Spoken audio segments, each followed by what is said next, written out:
Hello, everyone. Welcome to another episode of Dark Rhino's Security Confidential. Today, we have a very special guest, Samara Williams.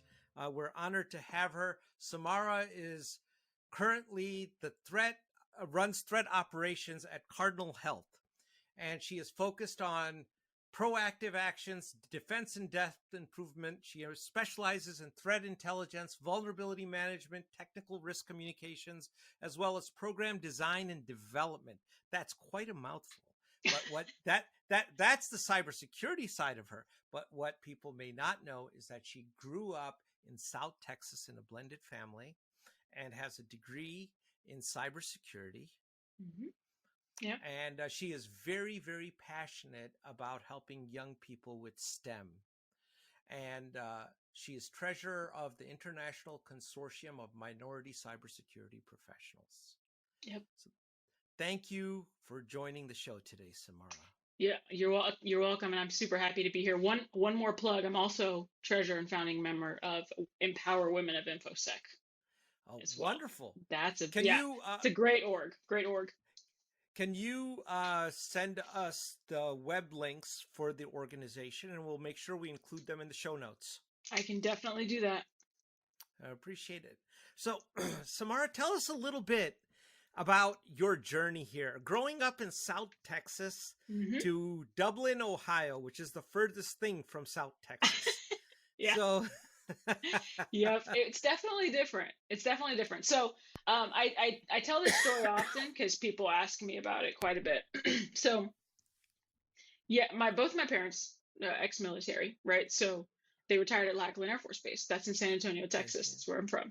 So given plenty of OSINT out here as well. But if you try to fish me, I'll identify it. I promise I will. So anyway, so they both retired, San Antonio, Texas. My mom is actually from the New York area, right?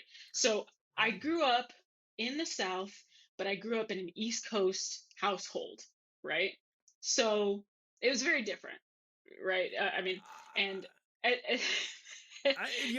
was thinking a New Yorker going to San Antonio, that's a cultural change, if you will. It is. So I don't know that I ever actually felt like I was from South Texas. It felt like I was there, like I existed, I lived there, right? So when I got a little bit older and I was looking at, what I wanted to do with life, I had a great opportunity to come up to Columbus, Ohio. It is random. Don't get me wrong. I love Columbus to death. But when people think about where they're going to move, they're not like, oh, Columbus, Ohio. But that's not at the top of their list. Yeah, it's not at the top of the list. It's just not. But I did, at a previous employer, I used to travel up to Dayton, Ohio, right? And when I would travel there, I was like, you know what, this is really chill. I like it here, right? It's still sort of a city feel, or it's still a city, but a small town feel, right? And it's like underrated. And I really like that about most cities in Ohio. So that's how I'm here. So how did you had so many options as far as getting a degree. Why cyber? Yeah. Why not just like computer science or math or engineering? Why cyber? Yeah. I'll be dead honest here. Okay. I was a little bit of a lazy college student. Okay. So my main goal was to play basketball. That's what I wanted to do. So I went to a school where I could play basketball. Now, I went to this school and I played for a couple of years, right? It was great experience. I'd never take those back, but I was doing a business computer information systems at that time, that degree. Okay. And I didn't feel like it challenged me enough. I was a little bored, but I also knew I didn't want to do computer science or math or anything like crazy hard. So I went somewhere where I felt was like right in the middle and really appealed to me, because I've got sort of this natural instincts of, being super protective. And with my mom being from New York, I grew up in South Texas, but still had a really good social and situational awareness that she kind of sort of instilled in me over the years.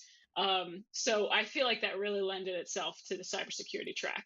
And that's why I went with it.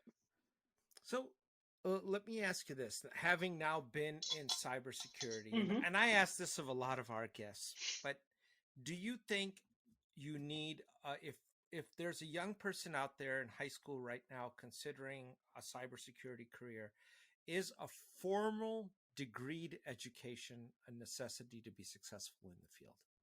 No, not at all. That's not something I even bring up. I talk to high school kids, middle school kids. I just finished talking to a group of top scholars at UTSA, with a wide variety of backgrounds. But Yeah. I basically, when I tell them what's needed for a cybersecurity degree, or a career, it's usually passion, persistence, and resilience. If you got some of those things and you skill up from a technical perspective, I think you're going to do just fine. See, we have, you're actually the second person to name those traits in that specific order. Really? Who was the Yeah, first? which is Do I know them? really, really cool. It was I want to say, I think the gentleman from L3, Hmm.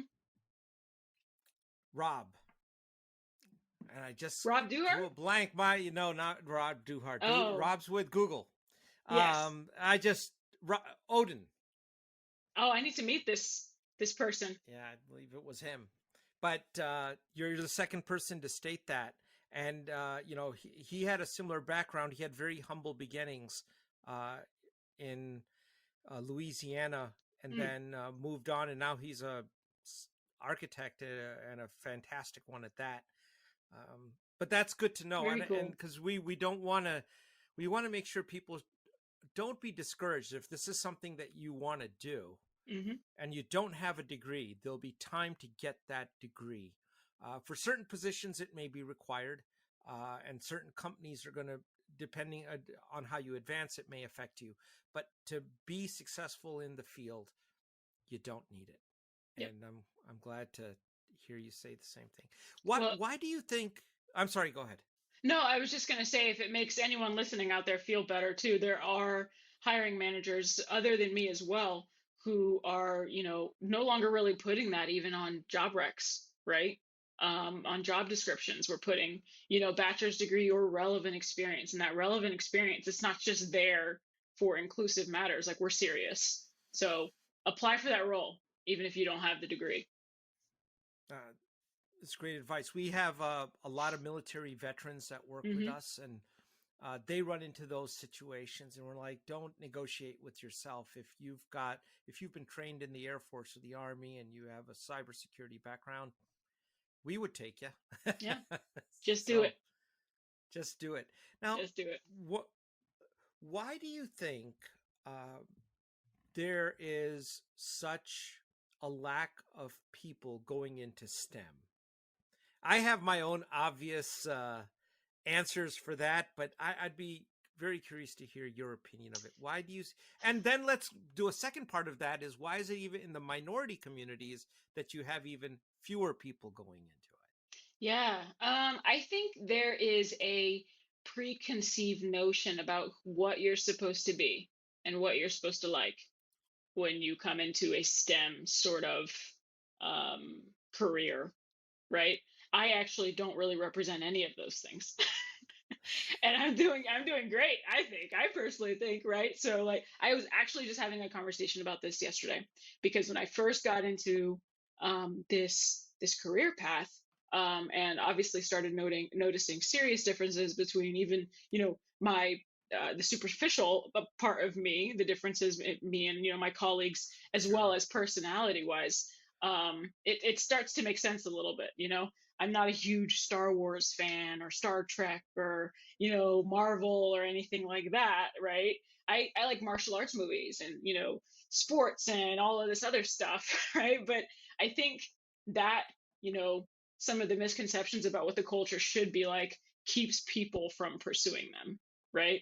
And then from a minority perspective, I personally I believe it's a lack of representation. Okay. Yeah. You know, I think, just to put my 2 cents in on it, Hmm. and having gone through the education cycle all the way through. By training, I'm an aerospace engineer, and I haven't practiced that in ages, but that's what I started life out as. I think children in schools are too often, they develop this notion, or they're taught this notion. I'm going to use that word very specifically. They are taught that STEM, science and math and physics, is hard. Mm. And then it becomes a self-fulfilling prophecy at that point. If I believe going into something that I'm not going to do well with it, or it's too hard, I can guarantee you that you've already set the stage for the outcome of what's about to happen. Yeah. Right. And that's something that has to do with our educational system. I think it should inspire a sense of wonder in children. And if it inspires that sense of wonder, then children that are naturally curious, they're going to gravitate to whatever it is that they're curious about, whether that be a STEM career or that be music, be in the arts. It doesn't matter. But yeah. And I think that's missing, and I said it publicly. So I think, well, you know what? I support you in that opinion, 100%. I think my only rebuttal is that I put a little bit more emphasis on parents and making sure that they expose their kids to a wide variety of interests as well, right? I don't necessarily think it's necessarily a teacher's job, but that's also because my mom exposed me to a lot of different things, where she gave me the opportunity to say, oh, I like that, or I don't think I like that, and didn't pressure me one way or the other. I'm so glad you brought that up. It's a topic that's often not discussed in the mainstream. Mm-hmm. And I promised we weren't going to be controversial, but I guess let's do it. We just broke that one. So, growing up in an Asian household, so I can and when I say Asian, ethnicity, I'm Indian origin, and I can tell you that all of us from Asia, whether that be India, China, Japan, Korea, what have you, mm-hmm. There's culturally a massive emphasis in the family on education. It was always promoted. And so I agree with you completely. I think parents have a massive role to play there. Definitely. And if they provide that guidance and encouragement, I think we would have a lot more people going into some of these different areas and not doing it because they think it's hard. And that's the thing that bothers me. Right. I don't want to do it because that's just too hard, or mm-hmm. I'm no good at that. Well, you never gave it a try, so how do you know? Right. Yeah. Well, and to get even more granular, I was talking to a women's group not too long ago at a vendor during like a lunch and learn, and we were just talking about parents and the influence they have on their kids, especially their young females, right? When you buy them toys, are you only buying them toys fit for nurses or teachers or cooks or chefs? Are you giving them toys that are like doctors and something different, right? Or Right. are you putting in their brain, you can be a nurse, you can be a teacher, but that's about it, right?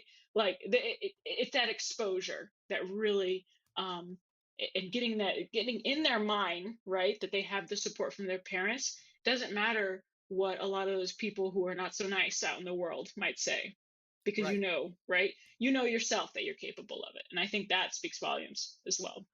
It absolutely does. And I think toy manufacturers, if you're listening, you need to put some cybersecurity toys. No kidding. We don't have any.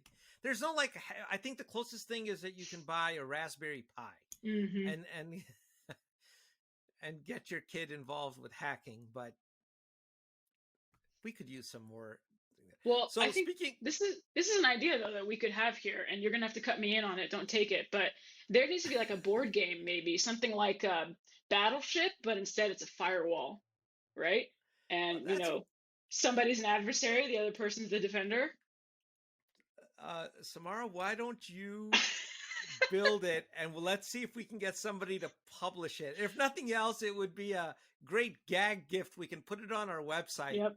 And we'll donate it to the International Wildlife Fund or something. Give it help save rhinos. That sounds good.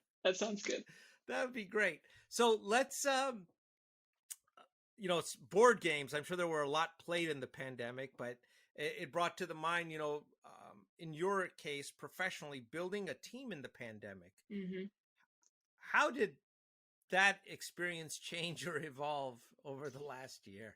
Yeah, well, something that I think is important to note is that I'm a new manager as well, learning how to manage during a pandemic and learning how to manage a full-time remote team, right?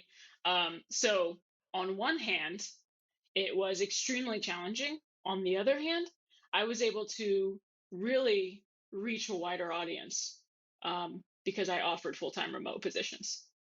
So I am proud to say that I have a very diverse team. Everybody has a different skill set. Everybody has a different background. But the key thing that I used during this pandemic to build relationships and literally recruit myself was Twitter, social media. Really? Yeah. Yep. So I'm very open and honest on Twitter. I'm very much myself. Um, and I think that that representation also brought more people to me and felt more open with me. Oh, I got to open a Twitter account. Twitter's where it's at. I honestly didn't I even did. open it until October. Really? I had a I contact. did not. Yeah. Got to get out there. I never thought that there's a lot of people that are following it, but apparently there are quite a few people in a professional setting that are Hmm. following it. And I from think what you just described, if it helped you, then something worth looking into here. most definitely. Yep, I found my technical lead on Twitter. He and I work incredibly well together. It gave us the opportunity to get to know each other throughout the interview process as opposed to it being so formal. And I was able to really be comfortable with the decision I made, as well as some of the other people on the team. That's where we connected. That's where we built trust initially, as opposed to jumping right in. You don't know who your manager is, right? You're learning how to work together. At least we started with some sort of rapport, and we're continuing to build on it. Was there in this experience of building out this remote team, Hmm. was there's could you say something very positive or a gift that maybe COVID gave that you Definitely. think is going to be permanent Hmm. now in the I workspace? I have a lot of opinions on this subject. Please, I won't go I through all want to of them. hear I won't them. go through all of them. So 2020 as a whole, right? Well, 2021 as well because it's just 2020 with like some lipstick and eyeliner on. Yeah, Okay. yeah.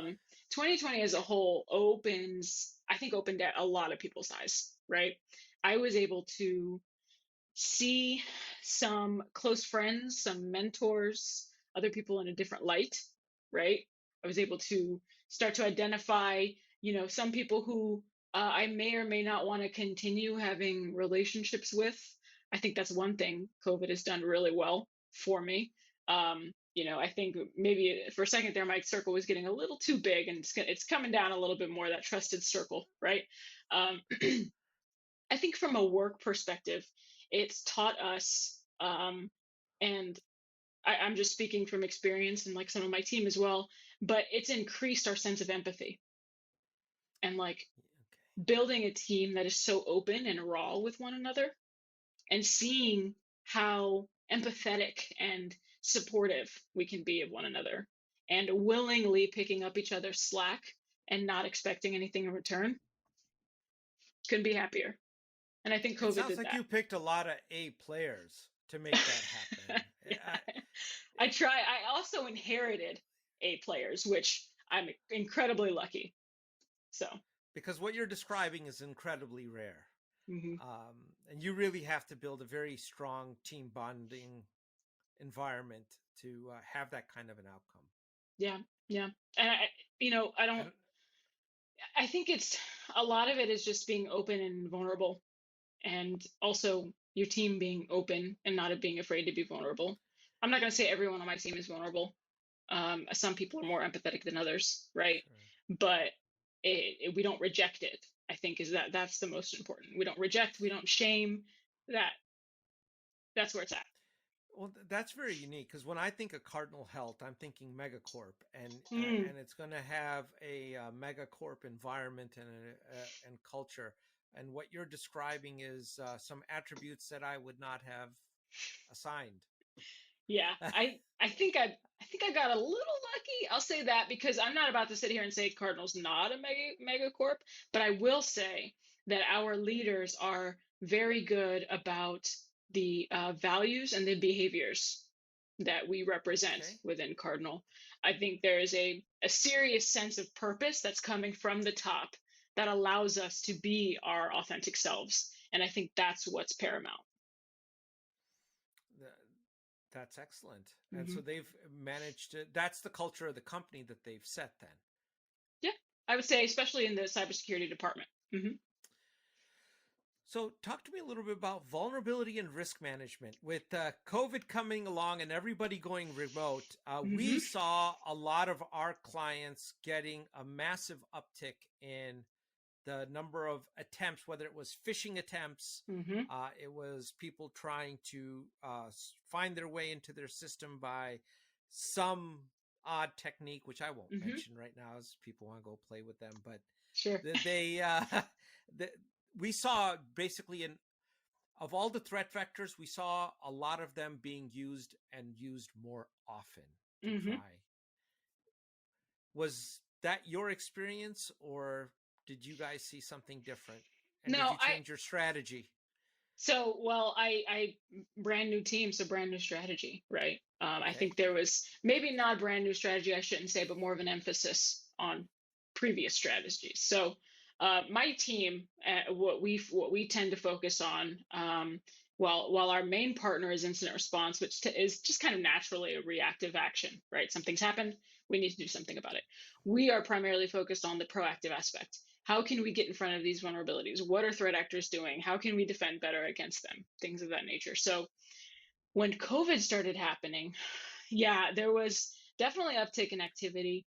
But I think what ended up happening, because it at Cardinal Health, it's very easy to get overwhelmed, right, with the amount of opportunity, right? The targeting involved for a healthcare organization that also does manufacturing, logistics, pharmaceuticals, medical devices, right? Right. So it's very important to prioritize. So I think there's something beautiful in putting a team together that is threat intelligence and vulnerability management.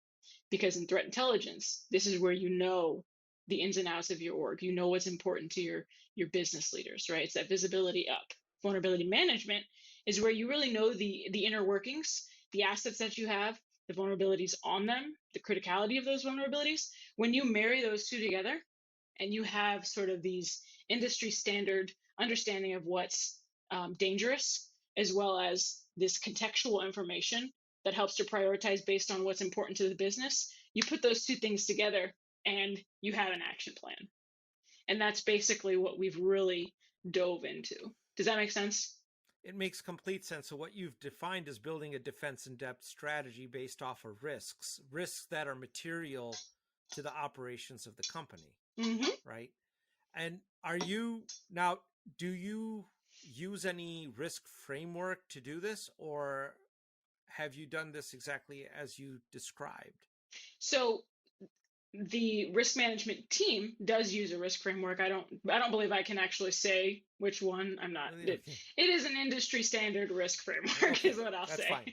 But our team has actually sort of created we are attempting to create a customized risk methodology more so than a framework, where we try to be as objective as possible based on sophistication of threat actors, impact to organization, exploitation, the difficulty of that, current controls that we have in place, so that we can really come to a final decision that is then tied to some sort of remediation plan, and we stick to it.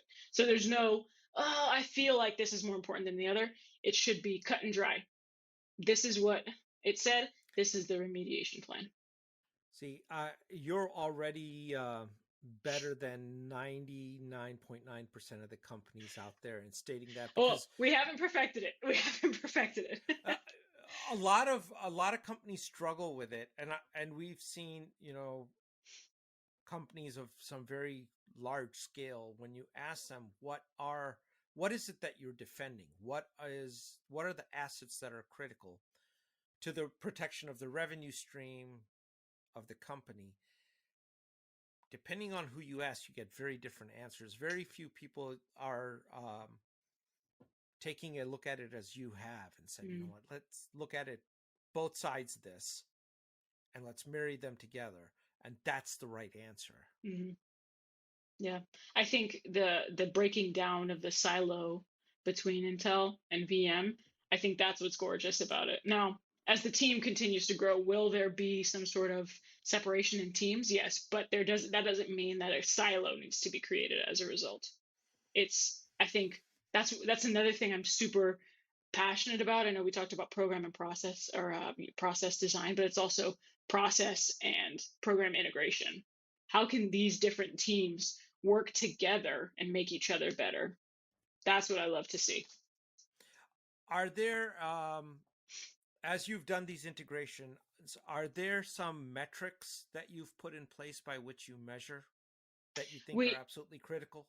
Yes. So we're currently in the process of devising these metrics, but there's one I can share. I can't get too much in the weeds of it, I don't think, but there are a lot of moving parts at Cardinal, right?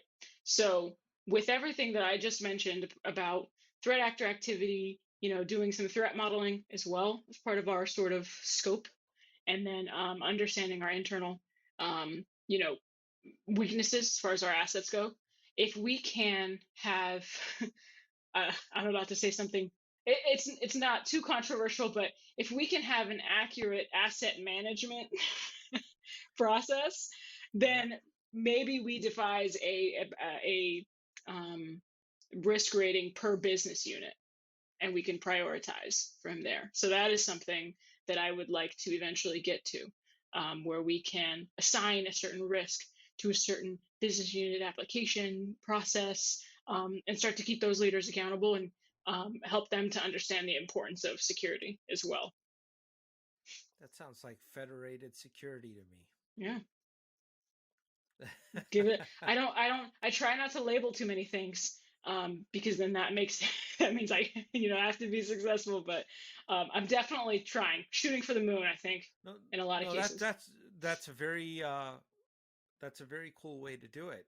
Look at all the business units, look at their asset base, and see where the vulnerabilities are maximum relative to the threat intel that you're getting and what you're defending against, and prioritize that way. I think that little nugget there maybe can help a lot of listeners out, that they can look at it across. I'll drop another nugget for you guys then, because I just, and speaking of people coming from different backgrounds, I just hired on somebody who has a background in financial risk, and recently going through different certifications for cybersecurity. So thinking of that, I am also attempting in that same vein to start to think about, once we have built this custom standard risk methodology, is there a way to tie it to financial loss? So can we tie risk to a certain business unit and say, if this happens, or if we put this control in place to block this sort of activity, we can save the company X amount of dollars. We could save them from X amount of dollars of loss. That, again, I'm a very ambitious person. So, but we're trekking ahead. We've got the goal. You know what? And you're in Columbus, so it's where the whole FAIR approach was invented, and I'm sure you're the person you hired probably knows about it, and you can do a lot of quantitative analysis exactly to get you to the specific financial loss number. Yes, sir. Yes, sir. That's awesome. That's really, really good. What about, threat intel? One thing I get from our guys is so we get a lot of threat intelligence from a lot of different places. The important thing, do you have a particular way that you make it actionable? That's unique. Yeah. That's a great question. So there's a few ways I think that you can make threat intelligence actionable, and it is One, obviously, trying different sources, keeping vendor bias out of it, which is a big thing in threat intelligence. Um, really looking at it from a unbiased scope, assigning confidence levels as well to the information. So Okay. if you actually can validate this intelligence source, that should raise its confidence level, source confidence. And then as well as, oh, I just lost it. I had it and I lost it. Oh, the context of what's important to your company, obviously, right? That's a big one. Right. And then feedback, that feedback loop. If you have delivered intelligence to a partner and they've given you feedback that says, fantastic, we use this to implement this, we've blocked this based on that, and they've validated that your intel is actionable, then I think you're golden at that point, right? And you can kind of continue to take that same cadence. But feedback is tough to receive sometimes, I think, you know? But what's important is that if you get that feedback, it's negative, your intelligence didn't really do anything, it's time to Right. pivot, be adaptable. That's again, I hope the listeners can leverage that information in some of their own practices. Hmm. Um, that's very, very sound guidance. Okay. When you're looking at um, cyber threats, there's a couple parts to this question Hmm. here. The first thing is, how do you involve your end users in your cyber threat strategy? That goes beyond phishing. So Wow. Yeah. Yeah. Involving the that's end user. Yeah, that's a big involving the. question. It is, and I Yeah. ask it very intentionally. Hmm. I Before I don't give my know. opinion, I'd love to hear yours. Yeah, involving the end user. So with as wow. So I think there's a few ways that we do that. Because when I think of the end users, not only am I sort of including Cardinal Health employees, but I'm also including subsidies, right? Yep, Third-party vendors, customers, because now with supply chain attacks on the rise, they are practically your end user at this point, right? Because it can lead to yep, your company. yep. So the way that the way that I involve them in our strategy, and this is not necessarily some super profound, but I tend to see and identify ambassadors in different areas of cybersecurity. And I think there are actual companies that have formal security ambassador programs, but I think through partnerships, right? Keeping up with people, having those, especially from a threat intelligence standpoint, having those connections within the business, within EIT, and within your own cybersecurity department, you have these ambassadors who you can go to help to spread the word, right? Yep. Cybersecurity being preached by cybersecurity is rarely productive. An end user needs Exactly. to hear it from another end user, right? So Yep. there's my that was a really good question. I thought I was gonna have a $1 answer to $1 million question, but I think I made it to like 100K or No, something. you did really well. We preach at Dark Rhino. We preach that the biggest cybersecurity asset a company has are its end users. In fact, Hmm. and when we make that statement, we're making it from the position of work when you're instilling policies that are related to cybersecurity on user behavior. We often see companies put mandates in place, or Mm, they'll say, you will not do this, or thou shall do this. right. They rarely work. And the reason they rarely work is that the end user doesn't know the why. And Hmm. what we have Mm, found is if most people are reasonable, there's always exceptions. There's always unreasonable people out there, but we definitely. can't help them. That this doesn't apply to them. But Sure. for those that are reasonable, when you explain the why to certain things, Hmm. like don't access the company email from an open network at Starbucks or Target, don't don't go and send a secure mail from your hotel unless you're VPN'd in. Or I'm just Right. making up policies here. If Sure. we explain the whys behind those things, people are like, oh, I didn't realize that. Hmm. And then the compliance levels go way up, and that reduces the threat surface, makes Yeah. the company a heck of a lot safer. Absolutely. And I think policy is another underrated aspect of cybersecurity that doesn't necessarily need a cybersecurity person. I think what it needs is a little bit of a salesperson, depending on how the policy Yes. policy team is structured, because you can have technical counsels, right, that help you with those intricate details and help you with the why. But that selling point and the way that it's structured, that's how you're going to get it to people. That's how they're going to read it. So let me ask you this. With you Hmm. building out a fresh team here, how did you handle mentorship? Typically, there's a lot of mentorship in cybersecurity to get somebody up the curve to be operational. Uh, Yeah. what was your approach to that? Well, I don't necessarily know if this is the right answer or not, but I think it's worked for me so far. But I, when I was interviewing, right, because I made a lot of relationships on social media, and we're still, we're still in contact and everything like that. But I'm very open, transparent, honest about everything, right? So when I'm interviewing people, and everybody asks, what are your strengths? What are your weaknesses? Da, da, da. When I ask what are the areas for improvement, because I don't actually believe in weaknesses, but what are your areas for improvement? I did not um, I did not hire anyone I thought I couldn't help, right? So if they have an area of improvement that I probably either have the same one and I haven't perfected it yet, or it felt like it wasn't something that I could necessarily mentor or help them improve, then I didn't really pursue them. And I think that some people would say there's a risk in that, right? Losing solid talent.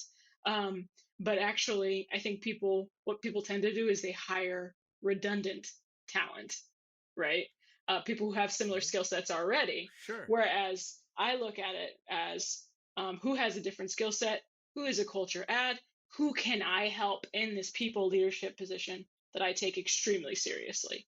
So having that, with that being said, when they come in, I know what those areas for improvement are. I know what we're working towards. I can start to build some sort of, mentorship framework, or, keep those mental flags in my head. And I also believe in immediate honest feedback, right? And the negative stuff, maybe it's not as immediate, but when it comes to the positive reinforcement, because that's generally what happens, right? In those areas of improvement, you need to see what you're doing positively so you can continue to Yes, improve instead of being called out on what's bad. So, absolutely. Yeah, mhm, most people react to the positive reinforcement way better than right, negative. right, The negative just kind of, it becomes personal, and it sometimes hurtful, unnecessarily so. right. Right. Yeah, I've got a really good friend of mine. He was a friend before I became his manager, so it was an interesting dynamic shift. But we've kept the friendship going, as well as having this mentor manager friendship. He's got issues with confidence. As a result, it makes him some sort of a perfectionist, where he needs the document to be as close to perfect as possible. Otherwise, he will not be confident, right? Over time, because he came from incident response background to an intel background, you can't be a perfectionist in intel because the information has to get out, Right. right? Otherwise, it's old. So I'm seeing over time that he's able to get that information out quicker because he's worried about it being perfect a little bit less. So I'm always quick to give him that positive feedback, and that so he can continue that behavior as opposed to Right. stop some sort of negative behavior. Yeah. Well, who was it? I think it was General Patton who said something to the effect of, a good plan executed today is better than a perfect plan executed tomorrow. Yeah, most definitely. And that's a little That bit about threaded yeah, that's intel in a nutshell. Yeah. in a nutshell. So, mentorship, I know we're coming up here on the hour. I wanted to give you a chance here to plug some of the organizations that you may be working with, Yeah. and any mentorship that you might be doing with them, or things you want to let our listeners know about that are relevant for you. Please take this time to educate all of us. Yeah, that's, this is a topic I talk on quite a bit because I have, entire sort of methodology on mentorship that I could definitely get into. You might have to invite me back though for that. We're going to have to get you back. We'll have bribe you with what we're already going to do a t-shirt and a hoodie and whatnot. We're going to have to bribe you with something else now. I think, I could use some more socks. I love socks. Yeah. So as far as these organizations go, so ICMCP, the International Consortium Minority Cybersecurity Professionals, is focused a lot on the transition from one sort of path to the cybersecurity path, whether that be from college, whether you're already in a cybersecurity degree, maybe you're a stay-at-home mom, right? You're moving into cybersecurity, right? Because we were trying to get more diverse individuals into that space. Empower Women of InfoSec is an organization focused primarily on women, right?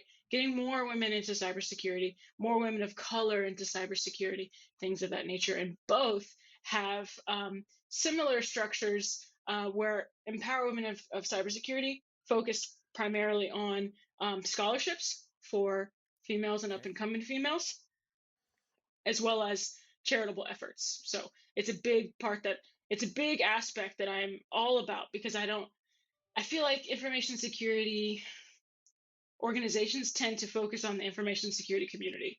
I think we can be information security organization that focuses on the community as a whole, right? Doesn't necessarily need to be our own community. So those are two aspects I really enjoy about that org. ICMCP is a much broader. So I'm just a part of the Columbus chapter, but it's actually, international, like the name suggests. Right. And they have a variety of programs from mentorship to scholarship to, sponsors and programs, training, everything like that. So really getting ramped up and really trying to make a difference in the cybersecurity space, because if we don't look like our threat actors, we're never going to be able to defend against them. You're absolutely right. Now, some of these scholarships that you have available through both organizations, can they be found on their website, or is there a special process? Yeah, so they can. Yeah, and I think what's important is to keep track of LinkedIn and Twitter, and follow what the activity is there, because we just Empower Women of InfoSec, we just awarded some scholarships, and we will be in the coming months pretty soon here. So the application is on the website, but when the scholarship period is actually open, we'll announce on social media. Okay. Yeah. Well, next time you do that announcement, we'll look out for it. But if we miss it, just drop us a note and we'll put a little thing up on our front page on our website. Let people know, hey, if you're interested in applying for scholarships, again, it might help somebody, and that is really important to us. Absolutely. And I am accepting a couple of new mentees as well. So happy to help anyone on the horn here listening if you want to reach out.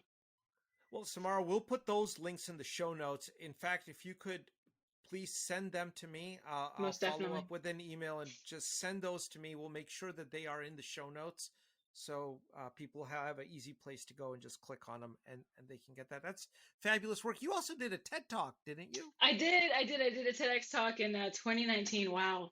November of 2019. That was a long time ago. It was a 5-minute TED Talk, about 750, 800 people. It was a lot of fun. I had determined early on that I needed to curse, because if I didn't curse, I wasn't going to get their attention. And it worked. So keep your shit safe. That's what it's called. It's out there on YouTube. We'll put a link to that as well. Well, we're at the hour here, and we really appreciate you taking the time, Samara, and we hope to get you back. We only scratched the surface on these topics. There's so many questions I have, and we're out of time, but really appreciate you being on the show. Yeah, thank you for having me. This was a lot of fun. Like I said, just let me know and I'll be back. No problem. Sounds great.